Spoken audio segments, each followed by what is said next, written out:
game, and I'm actually interested to see what the win rate of Gragas has been during this tournament. I haven't actually been keeping track, but I feel like it'd be pretty high because there've been so many good Gragas Ultimate big plays by Gragas players that he's had a pretty good win rate thus far. See, I'm going to bring in some personal competitive experience. Every competitive game that I've played as a part of the team Jason Kaplan's shiny forehead has Gragas has 100% win rate. So, I'm going off a small sample pool, but I'm going to say Gragas is pretty good. It is. I think it was approximately 4 games. Many of those which we lost, but well, they had Gragas. That's why we lost. Of course, indeed. Or it was banned out. So yeah, that too. Absolutely. So from that sample data, we can confirm Gragas is very good. So taking a look at Eternity, I'm currently on the stream delay, so have they locked anything in? They've locked in Shyvana, which is not surprising. We talked about that in the previous picks and bans phase. Shyvana being left available means Shyvana's probably going to get first picked unless something stronger is available as well. So not too surprising here. Rengar is available should Eternity look to pick that one up. That's a champion that when available tends to be picked, although when available doesn't always rely on the picks and bans phase, as Rengar's seen on the tournament client, a little bit of a restriction to him. However, he is available for this tournament. Yeah, not.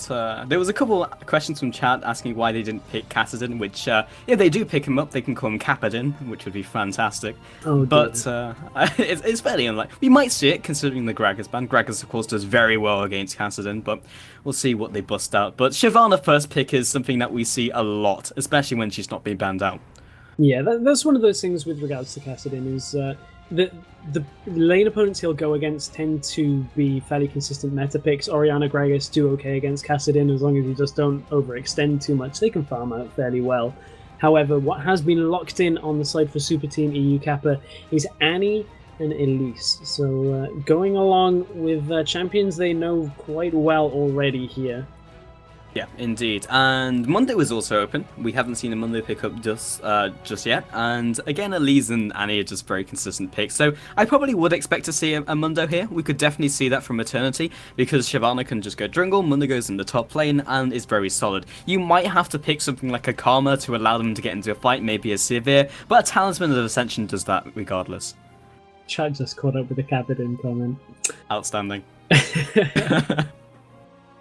Oh dear. However, Eternity still deciding on their picks here. They are letting the clock run down fairly low as Strategist finally locks in Leona and Lucian, of course, a double L bot lane. Not quite the triple L of Lowland Lions, but they do have a player that plays Shyvana. So I guess we can kind of call them pseudo Lowland Lions right now. Yeah, we definitely could do that. So right now, it's a little bit of an interesting composition. It doesn't really tell us anything, I think, is the biggest thing. But Leona is not something we see all the time, especially when we have so many other supports like Annie, more of the unconventional supports, and mainly range supports as well. Leona is a very aggressive bot laner, and generally won't be in a 1 versus 2, which is something we can see, but 1v2s hardly ever happen anymore, regardless. Yeah, of course, the changes to turrets gives them extra armor in the early game, and just the changes to game flow as well. A lot of the vision reduction has really impacted the ability to put people in solo lanes against a duo pairing. So there's been a lot of changes that really have just reduced the 2v1 potential, especially with top laners now that just like to sit in lane and farm, like Dr. Mundo, who has been picked up to go up against the Shyvana, and I think that's actually a far better pick to go against the Shyvana than we saw in the previous game, although the roles are reversed here. Yeah, indeed. Shyvana still wins the first couple levels because she outputs more damage and Mundo kills himself using Burning Agony. But as you transition more to like level 6, there still will be a slight advantage to Shyvana, but it gets to the point where it's negligible and Mundo will just trade blows and nothing will really happen. So that is a much more solid top lane.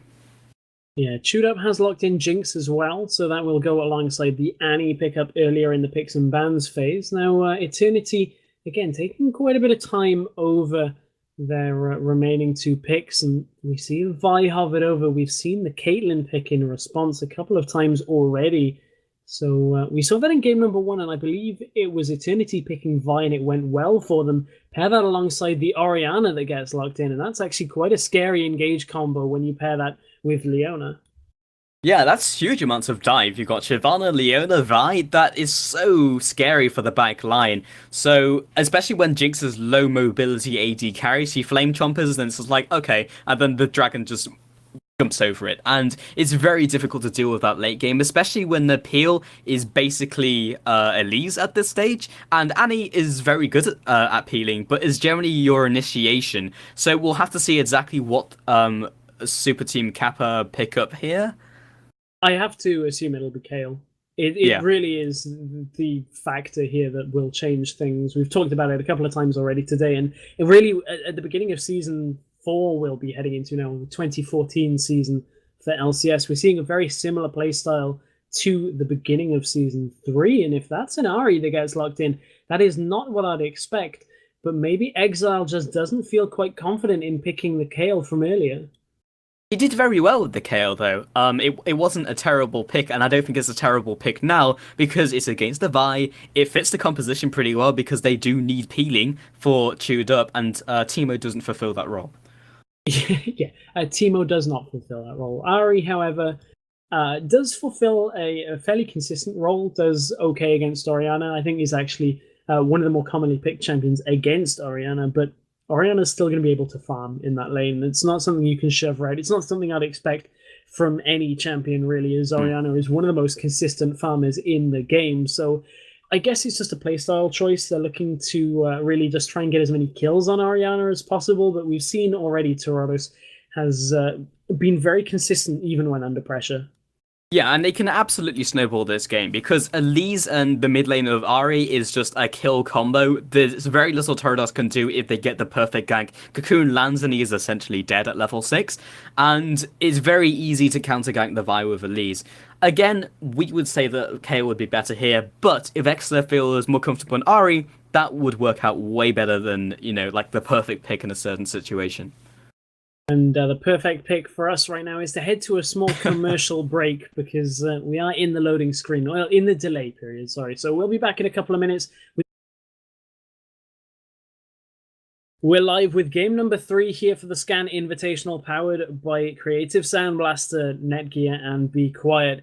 Game number 3 between Eternity and Superteam EU Kappa, and Yarrow nearly getting caught out there in his own mid-bush.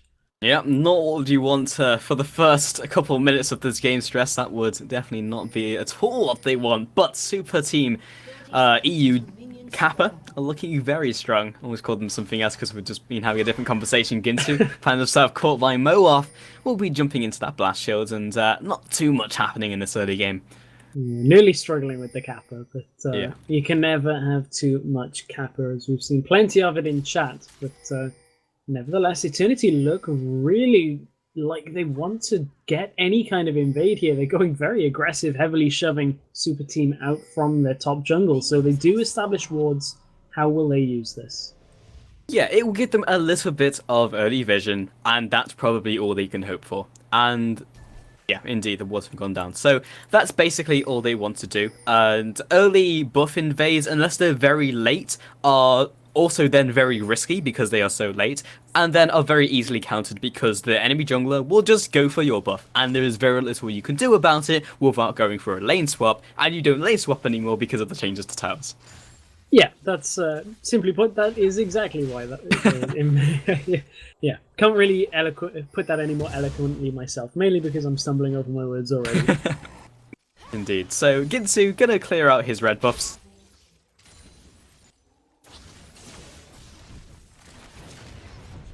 Hello.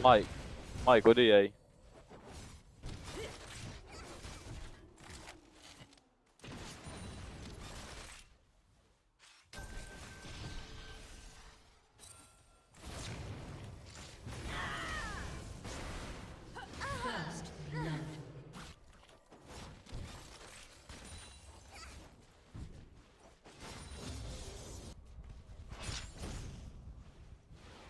Gank then will retreat back to his jungle. Sorry, I had something ping up on my screen.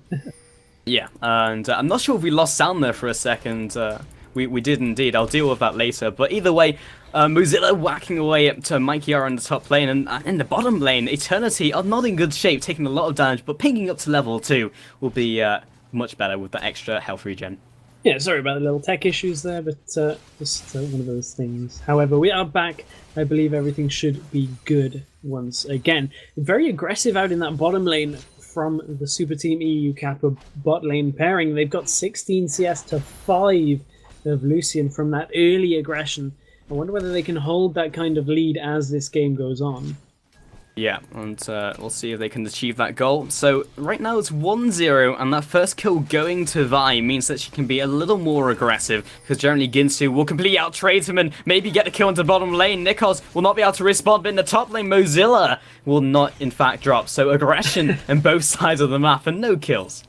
Yeah, aggression for no kills, but again, these two teams are just fighting tooth and nail against each other, just trying to get whatever advantage they can. Mozilla's going back in, sorry, Mouth is going back in on Mozilla in that top lane, and they're going to trade back and forth. And in the bot lane again, there's a Flame Chompers have landed, and that's the first kill for the team of Superteam EU. Yeah, Stratos falling, and Nikos will just go ahead and recall. In fact, he's going to stick around for the CS. He probably doesn't have anything to fear.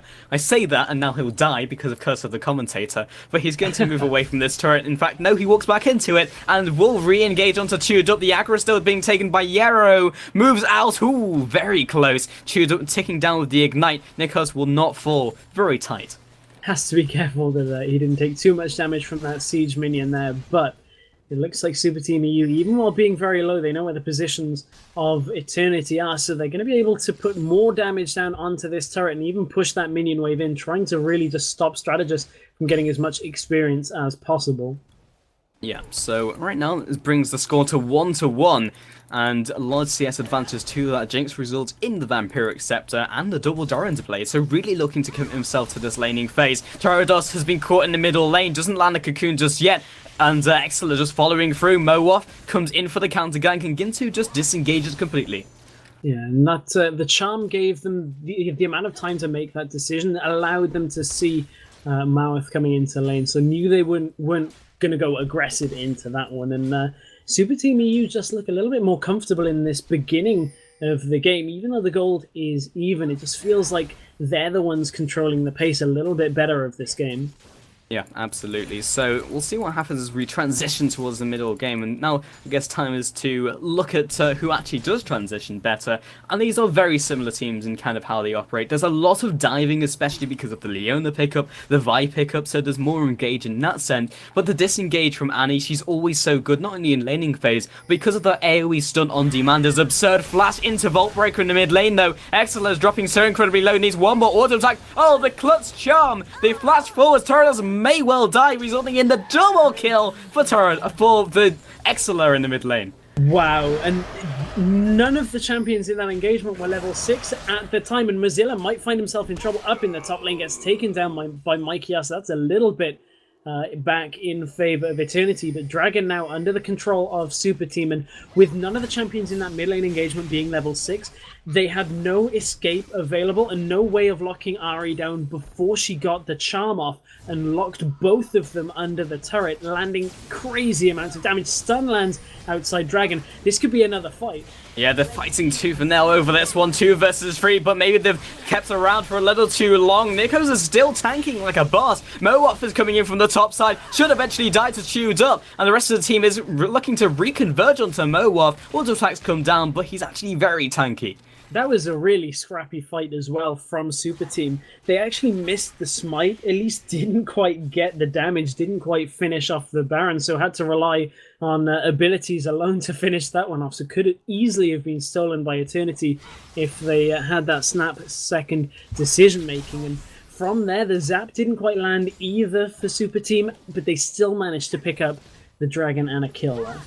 Yeah, so Ari actually opting towards Grail build, or maybe actually just sitting on the Chalice, and I actually didn't see Athene's Unholy Grail first on Ari too often. It's generally, you look towards the Orianas, the Gragas's, but sometimes you'll see a more damage-orientated build from Ari players. Yeah, it's one of those discussions again that it's the different schools of thoughts. Fiend's Unholy Grail versus Deathfire. Grasp stun actually lands in the bottom lane. Strategas has been again locked down by the stun into the snare. Get Excited comes out. Nikos has been also tagged by the zap as they just whittle him down as he retreats to his turret. Vi coming back out. And Leona being very aggressive. He might go for this one. Mooff is very mobile. Does not yet have the mobility boots. And will have to back off. Yeah, Chewed Up still fairly healthy in this lane, and without Strategist in the lane available, I don't know whether they've quite got the damage here if Yarrow were to charge up that stun. Tibbers is available, but the stun is not, so Chewed Up has to be a little bit careful as they play around here, because Yarrow's not quite got the mana to charge that stun up as quickly as he would like to. Yep, and Ginsu found himself turtless in the jungle. He's very low on mana. The Spiderling's also doing work. Repel comes up. Where will he fall? Back where he landed. And back where he came up. And Exler comes around the side. Looks like they are trying to contest over this blue buff. Mooff just nicely jukes out of the Orb of Deception. And they should be running away. So at least they have the ward over it. Yeah, Mikey was coming across, so Ginsu couldn't really fully engage onto Torodos because he probably would have had to have taken a tower shot for it. So I think smart play there to repel up and fall backwards rather than forwards. The smite goes down, I believe Ginsu got that, but maybe it looks like Eternity are trying to get away from this engage. Yeah, Spirit Rush has been used, picks up one. Mozilla will be the person picking that one up. Mooff also drops, and Exler picks up one for his ultimate.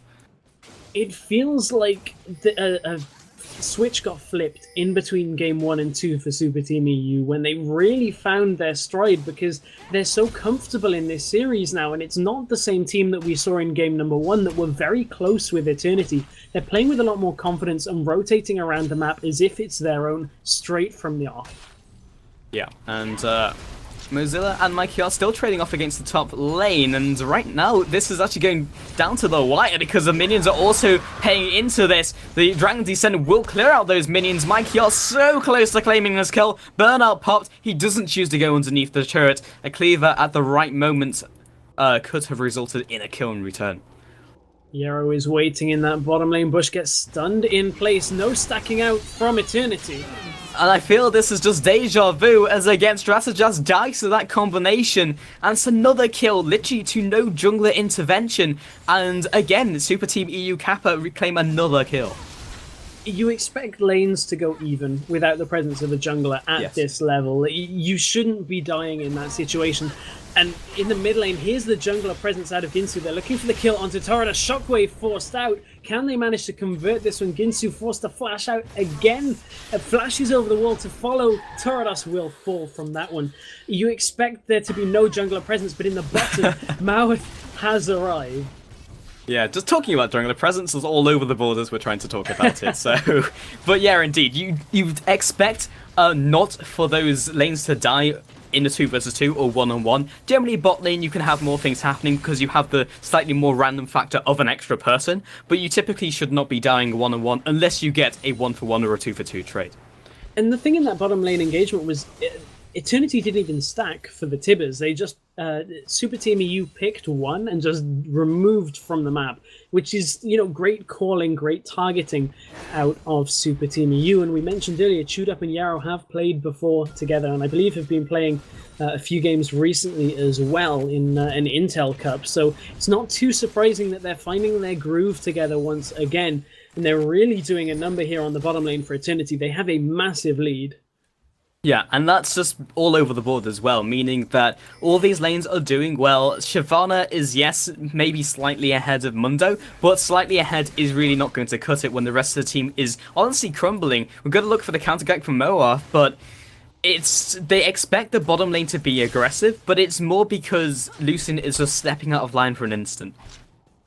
They just have to be a bit careful that they don't drift forward like that, especially when Ginsu is heading down into this bottom lane. They're just T-warding as much as possible, but Ginsu is actually standing right on top of a ward from Eternity. So all Eternity have to do here is play this one careful. They do have to be wary, though, that the stun is charged up for Yarrow. Yeah, the alternative is to try and bait out the tower dive, but with the tower being this low, another wave and another wave of them just batting down the turret could result in them just diving the turret and winning anyway. So culling, very slow culling, will be killing 2 minions, and that'll be the tower falling. Wow, Exile manages to get the Spirit Rush away and drag Vi into the turret, so nice play there. He uses the last charge to try and land more damage, but that was a really nice play to prevent all of that gank potential coming from Eternity. Yeah, it's kind of the Maokai thing back in Season 2, where it's just like, it could be amazing, it could result you in the fountain. But Gyarados is not really in good shape. Excellent, doing huge amounts of damage, which is what you expect in that 1-for-1. Will the Jinx ult be on target? Yes, it will, but not quite enough damage. Can they do enough to just finish off Gyarados? The answer is a resounding no, but again, on target. They do get a turret, though, in exchange, and I think they'll be a little more happy with a turret rather than one extra kill, but really, Shoot-Up's ultimates have just been pretty spectacular on Jinx so far. Mozilla, Dragon's Descent comes down. One more auto attack. In fact, the Flame Breath will pick up that kill. And Apologies. Ginsu find themselves strategized, and they will not be able to follow up. And Excel has just wandered around all the way from the side. Auto attacks come out from Mr. Fishboat, and the Tibbers Falls will pick up that kill. And now to see if they can catch them in rotation, but it doesn't look like that's going to happen. Got caught drinking water. My thirst was interrupted. However, that was another good pickup on the side of Superteam EU. And again, they're playing with this confidence that we kind of wouldn't expect from a team that have had a replacement. But although, as we mentioned, they were former random XTD, so have played a lot of games together in Ranked 5. So it's not surprising that the four of them are meshing quite well, as you'd expect. Yeah, you almost caught me drinking water earlier in the cast, and I'm glad you were the first one. But yeah, it's something that as a caster you can't really handle, because you can't tell if the other person is drinking water or not. They're not right next to you, but yeah.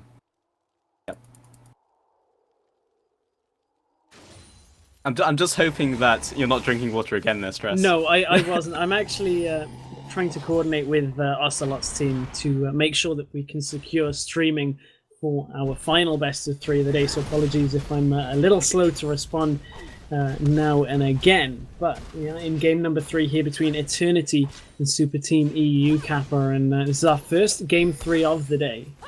Yeah, indeed. We did have some troubles before with some of the teams, but Moab jumps forwards, gets the combo out. Mozilla is not really long for this world, and will drop for that superb gank with the Assault and Battery used. And now Superteam have taken away the red buff in the... No, they're clearing it out, actually. Saw them finishing the end of that one, but neither member is wearing that red buff. However, they're closing in on Eternity. Yeah, Nikos has been caught out. Spirit Rush has been used. Strategist will eventually be falling to Chewed Up, at least drawing him away, but in fact his ally will also drop in the process. So 2-0 trade, and Superteam EU Kappa draw themselves even further ahead. Now Eternity will look to consolidate anything that they can here. They're quite well. They're 5,000 gold behind already, nearly 6,000 actually. But they've got to be careful they don't get picked off. Yeah, aggression in the mid lane and indeed the bottom lane with the Super Mega Death Rocket picking up that one. Gyarados did not quite die, but Tibbers is grinding him down, and the Orb of Deception almost taking him out on the second pass. Now Superteam are having to fall back a little bit in this middle lane as Yarrow is fairly low. The Kappas I can see are flying through chat here, but we wonder how Superteam EU can accelerate this game through. 2 towers in their favor. They need to look for that third, and that exactly is what Mozilla is doing in that top lane.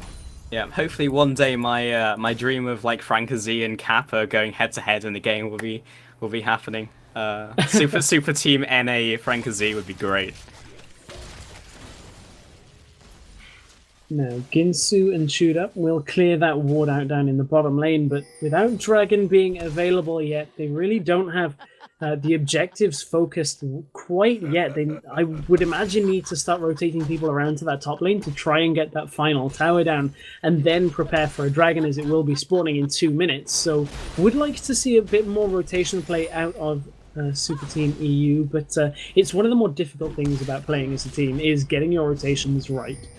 Yeah, but now 13-5 surprisingly is is 6k in the head, which is significant, but it's not game-ending. And because so few objectives have been taken, there's a lot of time to come back into this game, because they're going to, at some point, try to take down objectives, and they have a very good team-fighting team to stop that from happening. Spirit Rush will be caught during its animation. Tarados caught in both of the Orbital Deception passes. Nikos comes in towards the middle lane. An ultimate across will not quite land on Tarados, but Vi picking up the kill in the meanwhile. Yarrow backing off. Solar Flare comes down, doesn't get the stun portion. Teleport now comes out from Mozilla, who arrives at this team fight, does not quite connect the cleaver just yet. Mooff juking back and forth, jukes the cleaver, and does get hit by the Incinerate, but not the stun. Tudor coming forward, Zap comes out, gets excited, but no one to jump onto. And this could result in an inhibitor turret. This is a siege minion wave, and they have Tibbers on full health, so they will send all of them in to look for this turret. But I believe they got distracted slightly by the fact Mikey R was trying to rotate around behind them. However, that will be a turret for Superteam EU. Will they be able to get the inhibitor? My thoughts are no. Yeah, and if they hadn't hesitated, because most likely Ginsu was screaming on TeamSpeak, "Help, Mikey R is after me," then he probably would have been able to pick that up as well. But it's because of that great play and that great timing just to push away the jungler.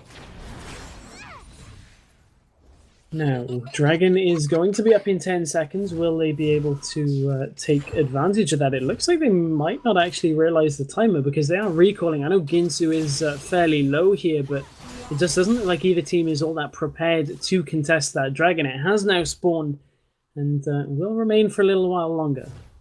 Indeed. So right now, we've got the Deathfire Grasp being picked up by Ari, and we were talking before about sometimes you see the Fiend's Unholy Grail first, sometimes you'll see the Deathfire Grasp first, but is Fiend's Unholy Grail into Deathfire Grasp something that's all that common? I mean, not that common at all to go one into the other. Normally you'll see one followed up by, for instance, a Zhonya's, but up in the top lane, Mozilla is in trouble. Yeah, and this is something that is very common, because Mozilla will most likely be falling again with the Vault Breaker landing. They should be able to secure this kill. The ultimate has worn off, and one good Vault Breaker will pick up that kill.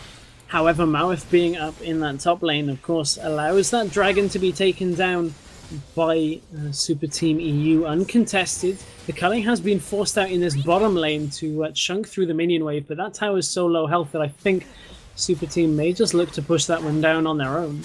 Yeah, this is probably the only thing they have to be concerned about, and that's Mikey R, because he 3-0-1, having a blinder of a game, and Solar Flare lands onto Ginsu, does not get the stun portion, will be able to repel up and move on to Nikos before he gets the kill and return. Chewed Up turns around for a split second, Blade of the Rune Queen comes out to try and lock him down, and finally the shockwave has dropped onto one player. Tibbers comes in, 4 versus 5, shutdown comes down, 1-for-1 trade. Mooff gets tagged by Zap. Here's the next kill. Tarados' command protect is not going to be enough to keep him alive, and the 3-man push will continue. And again, they have Tibbers on full health, so they can send him in to tank down the tower. He did take a couple of hits there from Tarados, so didn't survive all that long, but it should be long enough for Superteam to take down another inhibitor turret, although they're getting distracted by Tarados. I'm not sure that that's the right choice to make there. I would have probably opted for the turret rather than the kill.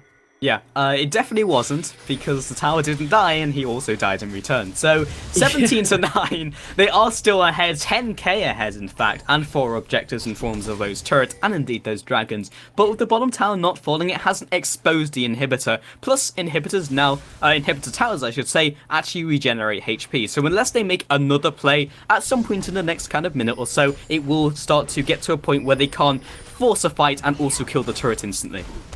I kind of feel like, had that turret gone down, it would have been very difficult for Eternity to have really contested in this game, even though they had both inhibitors still available. Having open inhibitors means you have to be incredibly careful where you take fights, because Chewed Up, being 7-1, can just get in with 1 or 2 members of his team and take that inhibitor down straight away. So, again, I really would have preferred to have seen them take down that inhibitor turret.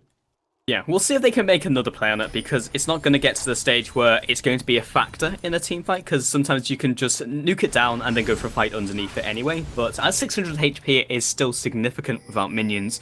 And we'll see Mozilla 1-4-2 and has just picked up his second big tank item, but has been the only kind of weak point on the roster of Super Team EU Kappa.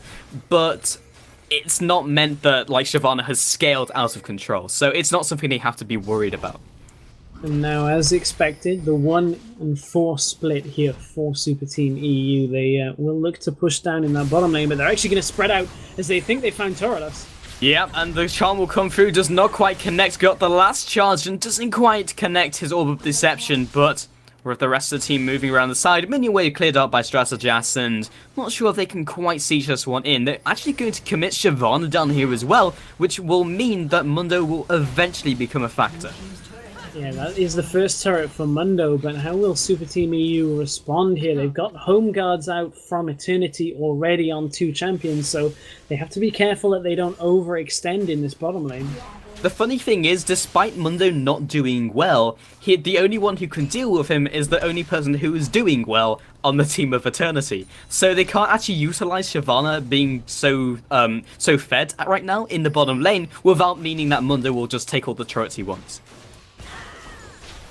And in fact, they have gone for this engagement. Whoa, jumps up. The Solar Flare comes down, and already Elise has jumped so far into the back line. Ultimate comes out, the Super Mega Death Rocket, but they're all slowly being chunked down. They are so low, all about 20% HP on each member of that team. And that Mozilla picks up 1, and they do have a strong enough lineup to potentially take this turret. Tibbers is alive, and the next minion wave comes out. Ginsu's just going to try and protect that first minion. Flash forward by Yarrow. Cleaver comes across and picks up another 3-for-1 trade. Not sure if they can even take this tower though. Ginsu drops so low, and in fact, they keep her alive. Yeah, without shoot up there, they can't really push in, and Ginsu forced to repel to try and avoid any tower aggro. And Maweth may have overextended there. There's another engagement in mid. His strategist will pick up the kill. They do pick up the kill onto Vi, and now can't get the turret. And in fact, Elise just wandered into the turret and died regardless, even though Moab had tripped up on the timing of repel. So another 1-for-1 trade, and now Mozilla trying to back off and not get locked down by Nikas as he comes in from the side, and Solar Flare is still on cooldown. This is what I'm talking about Super Team overstaying. They couldn't take that turret and they end up falling for it. And now Yarrow has really overstayed in that bottom lane, and he's going to get surrounded. Yeah, that's one of Yarrow's bigger issues as a player, and it's usually due to warding, but this time just in the bottom lane, Torredos will eventually kill him. Any second now. There we go. Got him. Delayed kill there, or they just wanted to make sure Yarrow got enough wards out in that bottom lane as possible, but again, they're not able to take down that bottom inhibitor tower, and I'm wondering how much that's really going to frustrate Super Team EU, that the fact that they're not converting these team fights into the advantage that they need to. Torredos uses the shockwave, doesn't quite pick up Shoot Up, but Shoot Up may be about to feel the wrath of Maikia and Maweth coming from the side. Yeah, that 3000 elo shockwave not connecting means that they're going to have an issue when it comes to the next team fight, and they may just have to wait for that now.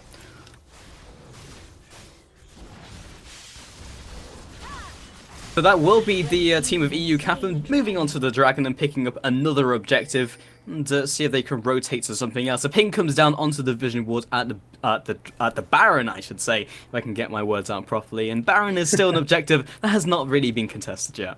Yeah, apologies again for any little blips in casting. It's just making sure that we can broadcast our last series of the day following this. However, there's the ultimate from Maikia. Indeed, they go for this engagement. Mozilla is still there, just grinding everyone down. Excellent comes in from the side, almost instantly deletes Strategas, and the Zenith Blade will not quite connect as we got the Shield of Daybreak knocking down Exler into a stun, not quite underneath the turret. One kill, and this very well could be the game as the bottom tower will finally fall. That has been the most valuable bottom tower of all time, but now the inhibitors should be dropping, and 3 versus 5 means that if they do lose 1 or 2 more members, the game will be over. Mowar, the tankiest member, will be dropping. Shockwave lands only onto Mozilla, perfectly timed. Repel comes up from Ginsu. I'm not sure if they can go any further. Another 10 seconds left. Onto Shyvana. Strategas dies. And get excited means the second kill comes out. This might be the GG, and it has been called by Torredos. Yeah, I wonder whether they are going to forfeit here, as the super minions are about to breach the base from the mid lane. They just need to shove those through, but they're tanking up turret shots, and I don't know whether that's the best idea when the minions aren't there. Can't get away from that Leona, but you can definitely kill her. Mike Chiara is the only one here, and he has itemized inefficiently in terms of more damage over defensiveness, meaning he dies very quickly. The Nexus turret falls, the second Nexus turret falls, and we'll see how much Mowolf can do about it. 4 versus 1. Ginsu is just looking to kill the Nexus at this stage. In fact, Mowolf will die again in his base, and the Nexus will be falling. And that means Super Team EU Kappa have taken this best of 3 series 2 games to 1. As I believe we're going to try and prepare to go quickly into our last best of 3 of the day. So stick